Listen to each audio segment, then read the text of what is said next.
문학작품과 같은 형식을 갖춘 이야기에는 주인공이 있습니다.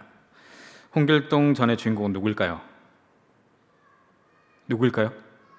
홍길동입니다. 충양전의 주인공은 누구일까요? 춘향입니다. 뺑덕업이 절대로 주인공은 될 수가 없습니다. 작가는 이야기의 주인공과 등장인물들을 통해 자신이 말하고자 하는 핵심을 전달합니다. 그렇다면 성경의 저자 되시는 하나님께서 성경과 성경 인물들을 통해서 우리에게 하시고자 하시는 말씀은 무엇일까요? 성경에는 수천 명의 인물들이 등장하고 수백 가지의 사건들이 기록되어 있습니다. 그 가운데 하나님께서 우리에게 말씀하시고자 하시는 바가 있다는 것입니다. 성경에는 여러 인물들이 등장하지만 성경 역시 핵심적인 주인공이 있습니다. 누구일까요? 바로 예수님이십니다. 하나님은 성경을 우리에게 주시고 그 이야기를 통해서 예수를 드러내시고 우리에게 예수만이 구원자이심을 말씀하고 계십니다. 구약에 예수님이 등장하지 않는데도 예수님이 구약의 주인공일까요? 그렇습니다. 구약 또한 주인공은 예수님이십니다. 신약의 주인공 또한 물어보나 마나 예수님이십니다. 그렇다면 오늘 살펴본 이 혈우증 여인의 병이 나은 이 사건의 주인공도 예수님일까요? 예수님이 주인공이시라면 그 근거는 무엇일까요? 오늘 성경의 주인공 되시는 예수님께서 어떤 권능을 가지고 어떤 것을 가지고 계시며 우리를 어떻게 돕기를 원하시는지 또 그 이유가 무엇인지에 대해서 함께 나누어 보고자 합니다. 첫 번째로 예수님은 부정을 고치시는 분이십니다. 성경은 이 여인에 대해서 12해 동안 피가 계속 흐르는 병을 앓았고 병을 고치기 위해 의사를 찾아갔지만 가진 것을 모두 허비했다라고 전합니다. 그러던 차에 예수님의 소식을 알게 되었고 예수님의 옷에만 손을 대어도 내 병이 낫겠다라는 믿음을 가지게 됩니다. 사람들을 비집고 들어가서 예수님의 옷을 만져 병이 나았다라는 것이 대략적인 이야기입니다. 우리는 이 이야기에서 우리도 혈우증 여인처럼 간절한 믿음을 가지고 나아가자라는 결론을 내릴 수도 있습니다. 그렇다면 이 이야기를 예수님 중심으로 보게 된다면 이 이야기를 어떻게 해석할 수가 있을까요? 우선 우리는 이 여인이 앓았던 병에 대해서 짚고 넘어가야 합니다. 이 여인이 앓았던 병은 하혈이 멈추지 않는 병입니다. 2000년 전 당시의 상황에서 의학이라는 것이 지금과 비교해 보자면 아주 형편없는 수준이었을 것입니다. 지혈제는커녕 피를 닦을 천조차도 굉장히 귀하던 시절입니다. 이 여인이 당했을 많은 어려움들이 짐작이 됩니다. 그런데 이것보다 더 큰 문제는 이 여인이 율법에 의해서 부정한 사람이었다는 것입니다. 이스라엘 사회에서 유출병, 즉 몸에서 무엇인가가 흘러나오는 것, 피나 진액들이 흘러나오는 그 상태를 하나님 앞에서 부정한 상태라고 말하고 있습니다. 이 규례에 대해서 레위기 15장에서는 자세히 기록이 되어 있습니다. 요약하면 이렇습니다. 몸에서 피나 진액이 흘러나오는 사람은 하나님 앞에 부정한 자로 그가 눕는 상도 부정하고 앉았던 자리도 부정하게 됩니다. 그리고 그 사람이 누웠거나 만졌던 물건을 만진 사람도 같이 부정해집니다. 당연히 유출병이 있는 사람과 접촉한 사람도 같이 부정한 사람이 되고 맙니다. 피의 유출은 7일간 부정한 상태가 된다고 성경은 기록하고 있습니다. 그렇다면 이 혈우증 여인의 상태는 어떠했을까요? 자주 하혈이 나고 시작하게 되면 멈추지 않았던 이 병을 12년 동안 하나님 앞에서 이 여인은 12년 동안 부정한 상태로 살고 있었다는 것입니다. 그녀와 접촉하는 사람은 누구든지 부정해졌습니다. 그래서 그녀는 사람들로부터 기피의 대상이 되었을 것입니다. 사람들에게 뿐만 아니라 그녀는 하나님 앞에서 늘 부정한 여인이었습니다. 그리고 사람들에게서 그러한 차별은 불보듯 뻔한 것이었습니다. 이렇듯 혈우증은 단지 육체적으로만 고통스러운 병이 아니라 하나님 앞에서 부정함을 입는 그런 병이었다는 것입니다. 이 상태로 그 여인은 12년을 지내게 됩니다. 그런 여인이 예수님의 소식을 듣고 무리 가운데 있다는 사람들을 비집고 들어가서 예수님의 옷자락을 만지는 데 성공합니다. 율법의 가르침을 따른다면 그리고 이 여인이 이제껏 살아오면서 겪었던 수많은 경험들에 비추어 본다면 원래는 어떠한 일이 일어나야 합니까? 예수님이 부정해져야 되겠죠. 그런데 예수님이 부정해지기는커녕 오히려 그 여인의 병이 나아버렸습니다. 예수님께서 이 여인의 부정함을 정결하게 하신 것입니다. 어떻게 이런 일이 가능했을까요? 당연히 예수님이시니까. 그러니까 예수님이시니까 그렇게 그런 능력을 발휘하실 수 있겠지. 네, 당연히 하나님의 아들이시고 구원자이시기 때문에 그런 능력이 나타나는 것은 당연합니다. 그런데 어떻게 이런 일이 일어나게 되었는지에 대해서 그 근거가 구약에 기록이 되어 있습니다. 두 번째로 우리 함께 살펴볼 것은 예수님은 율법보다 위대하다라는 것입니다. 정한 것과 부정한 것이 접촉하게 되면 항상 정한 것이 부정하게 됩니다. 이 이야기에 대해서 잘 알 수 있는 내용이 학개서에 기록되어 있습니다. 학개서 2장 11절에서 14절의 말씀입니다. 함께 읽겠습니다. 만군의 여호와가 말하노니 너는 제사장에게 율법에 대하여 물어 이르기를 사람이 옷자락에 거룩한 고기를 쌓는데 그 옷자락이 만일 떡에나 국에나 포도주에나 기름에나 다른 음식에 닿았으면 그것이 성물이 되겠느냐 하라. 학개가 물음에 제사장들이 대답하여 이르되 아니니라 하는지라. 학개가 이르되 시체를 만져서 부정하여진 자가 만일 그것들 가운데 하나를 만지면 그것이 부정하겠느냐 하니 제사장들이 대답하여 이르되 부정하리라 하더라. 이에 학개가 대답하여 이르되 여호와의 말씀에 내 앞에서 내 백성이 그러하고 이 나라가 그러하고 그들의 손의 모든 일도 그러하고 그들이 거기에서 드려내는 것도 부정하니라. 학개 선지자가 하나님의 명령에 따라 제사장에게 율법의 기초에 대해서 묻습니다. 거룩한 고기가 다른 물건에 닿으면 거룩한 고기로 인해 그 물건이 정결해지겠느냐? 그 물건으로 인해 거룩한 고기가 부정해지겠느냐? 이것은 정결법의 기초가 되는 질문입니다. 답은 당연히 거룩한 고기가 부정해진다입니다. 선지자는 이어서 두 번째 질문합니다. 시체를 만진 자가 그 물건들을 만지면 부정해지겠느냐? 이 역시 당연한 질문입니다. 제사장들은 모두 입을 모아 부정해진다라고 대답합니다. 학개서는 이 질문을 이스라엘 너희가 모두 부정함으로 모든 것이 부정하다라는 말씀을 하기 위해서 사용되었지만 여기에는 정결법을 이해할 수 있는 중요한 원리가 한 가지 들어 있습니다. 앞서 말씀드린 것처럼 정한 것과 부정한 것이 만나면 항상 정한 것이 부정해진다라는 것입니다. 이것은 정결법의 기본이 됩니다. 그러므로 현우증 여인이 접촉한 것은 무엇이든지 부정해질 수밖에 없습니다. 하지만 예수님은 부정해지지 않았습니다. 의도하신 것이 아닐지라도 오히려 그 여인의 병이 그 자리에서 완전히 깨끗하게 낫게 해주셨습니다. 구약 성경에 보면 모든 공식이 정결한 것이 부정한 것과 닿게 되면 부정해진다. 이것을 기본으로 하고 있지만 그 반대인 경우가 한 가지 있습니다. 출애굽기 29장 37절의 말씀입니다. 우리 함께 읽겠습니다. 너는 이레 동안 제단을 위하여 속죄하여 거룩하게 하라. 그리하면 지극히 거룩한 제단이 되리니 제단에 접촉하는 모든 것이 거룩하리라. 이 말씀을 앞서 정결법에 비추어 볼 땐 놀라운 말씀입니다. 구약의 율법에 있어서 정결한 것이 부정한 것과 닿으면 무조건 정결한 것이 부정해집니다. 하지만 딱 한 가지, 하나님께 제사를 드리는 제단만은 달랐던 것입니다.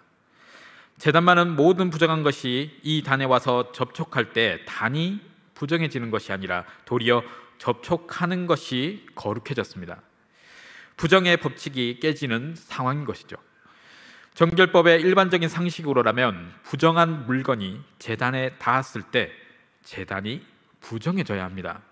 오직 이 단만은 지극히 거룩해져서 반대로 여기에 닿는 모든 것은 거룩해졌다는 것입니다.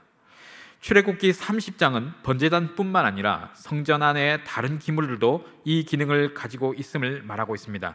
출애굽기 30장 26절에서 29절의 말씀입니다. 이것도 함께 읽어보도록 하겠습니다.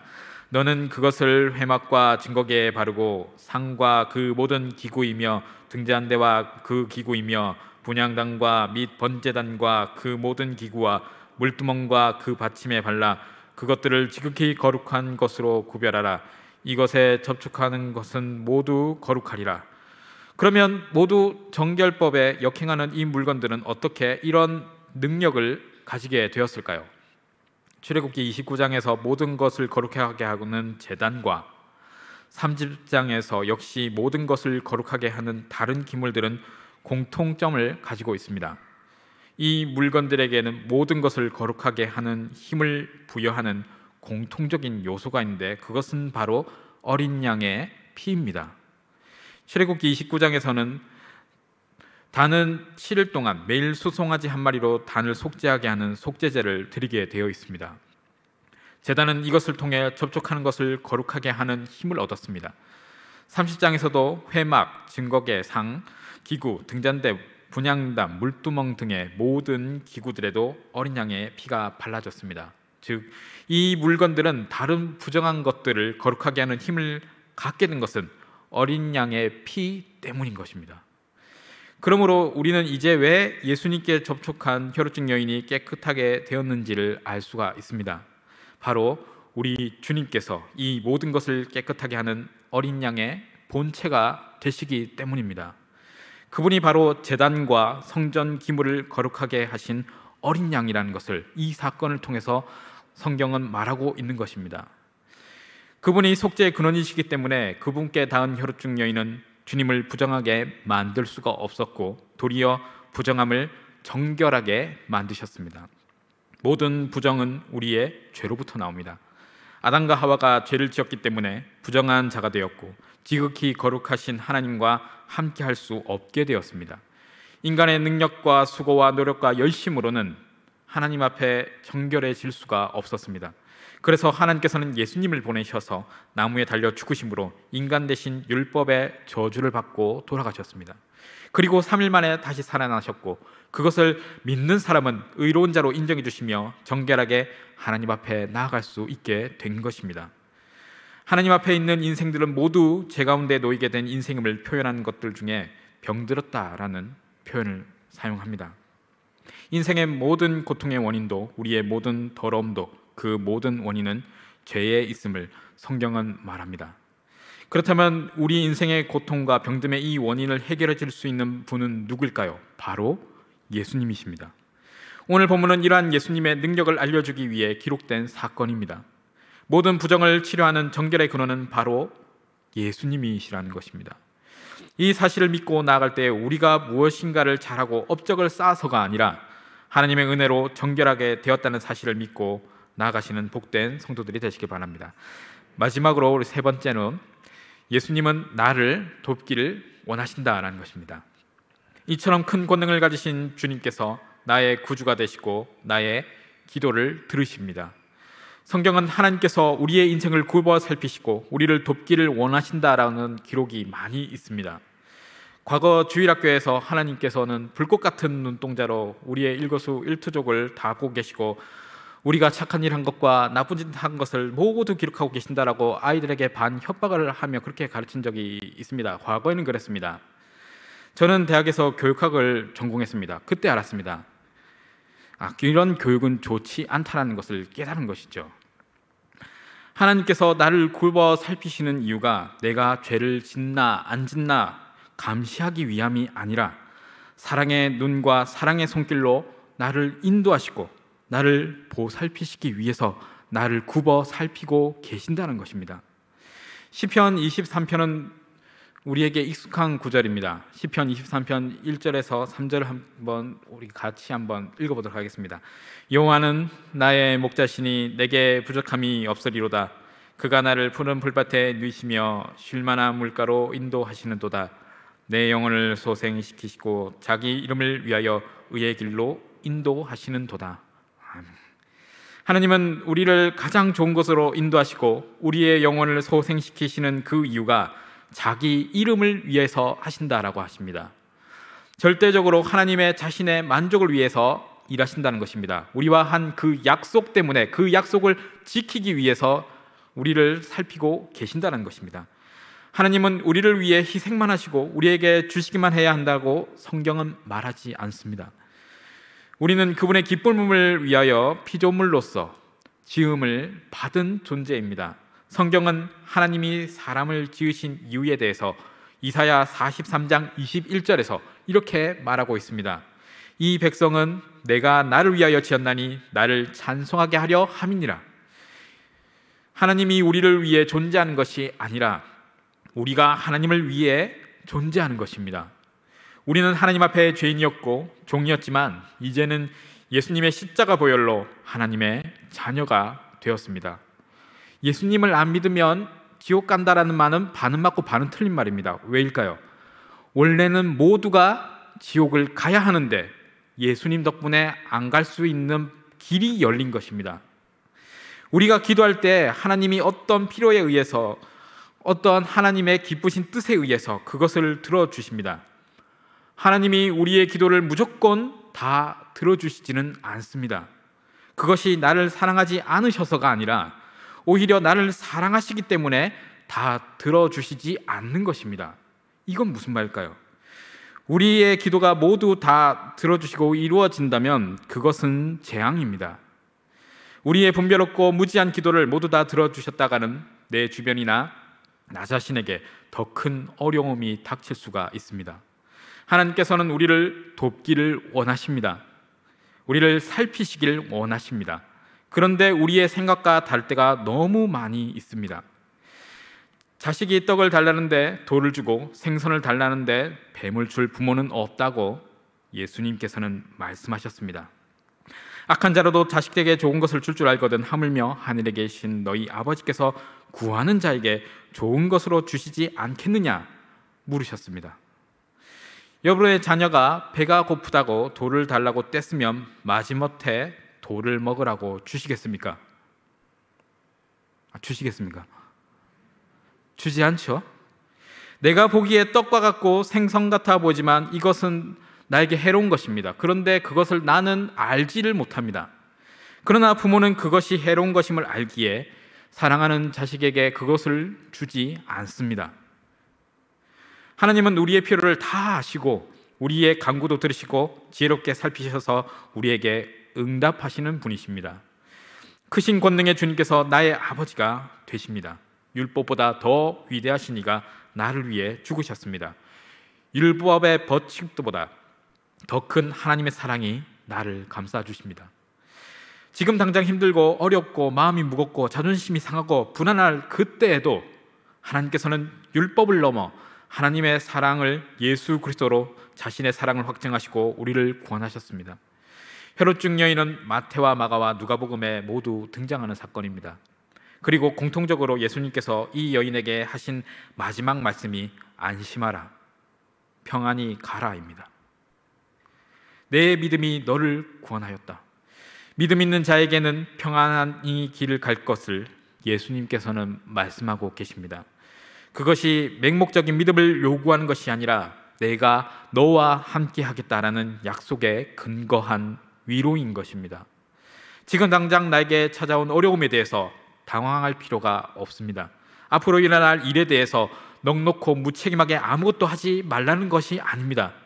하나님께서 나에게 좋은 것을 주시기 위해 떡과 생선을 준비하고 계십니다. 하나님이 나를 절벽으로 내모시는 것처럼 그렇게 볼 때가 있습니다. 그럴 땐 우리는 쉽게 하나님을 원망합니다. 그런데 그 절벽에서 한 발짝만 더 내딛으면 평탄한 푸른 초원이 펼쳐져 있습니다. 하나님께서는 나를 죽이시려고 절벽으로 내모시는 것이 아니라고, 그것이 아니라 푸르고 평평한 초원을 걷게 하시기 위해 그쪽으로 나를 인도하시는 것입니다. 혈루증 여인이 담대하게 당당한 걸음으로 예수님께 정면으로 다가갔다. 성경엔 그렇게 기록하고 있지 않습니다. 사람들의 시선과 예수님의 그 질책이 있을지도 모르는 그런 불안과 염려의 상황에서도 믿음으로 나아갔습니다. 그때 예수님은 그 여인을 책망하지 않으시고 오히려 병을 낫게 해주시고 위로하며 평안히 가라 따뜻하게 한마디 해주셨습니다. 지금 우리는 어쩌면 한 발짝 더 내디뎌야 하는 상황일지도 모릅니다. 그런데 그 한 발짝이 너무나도 어렵습니다. 불안하고 걱정이 됩니다. 이거는 믿음이 없어서가 아니라 사람이 본능적으로 느끼는 그런 심리겠죠. 그래서 우리는 하나님께 기도하며 지금 이 절벽에 내몰린 이 상황일지라도 평안하라 하신 그 말씀을 의지해야 합니다. 하나님께서는 한 발짝 더 내딛기를 원하십니다. 그것이 어려울 때 나에게 기도하라. 그러면 내가 다 들어줄 것이다. 너를 죽이려는 것이 아니라 푸른 초원으로 내가 이끌기 위함이다. 그렇게 하기 위해서 우리는 한 발짝을 내딛어서 주님께로 나아가야 됩니다. 예수님께서는 그 여인에게 평안하라 하셨습니다. 도움을 구하러 온 그 여인에게 책망하지 않으셨습니다. 우리도 어려운 가운데서도 하나님께 도움을 구하며 하나님의 그 평안하라 하신 그 말씀을 의지하며 우리도 평안할 수 있는 복된 공동체 될 수 있기를 간절히 소원합니다.